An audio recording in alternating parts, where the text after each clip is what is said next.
Samantala, Senador Robin Padilla tutukuran ng pag-alis ng senior high school sa basic education system.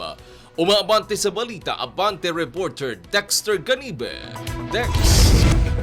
Isinusulong ni Senator Robin Padilla na tuluyan ng alisin ang senior high school sa basic education system sa bansa sa kanyang inihain na Senate Bill number 1297 o ang Abolishing Senior High School Education Act. Iminungkahi ng senador ang pag-amyenda sa Republic Act number 10533 o ang Enhanced Basic Education Act of 2013 upang gawing masimple ang basic education cycle na kapalulooban lang ng kindergarten, 6 na taon sa elementarya at 4 na taon sa secondary education.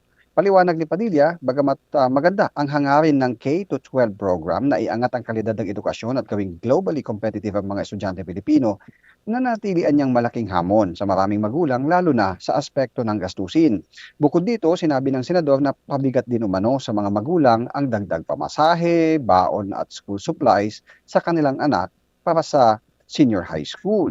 Tumaas din anya ang bilang ng mga estudyante na nagda-drop out at hindi na nakapagtapos ng high school dahil sa karagdagang taon ng pag-aaral na siyang nakababahala.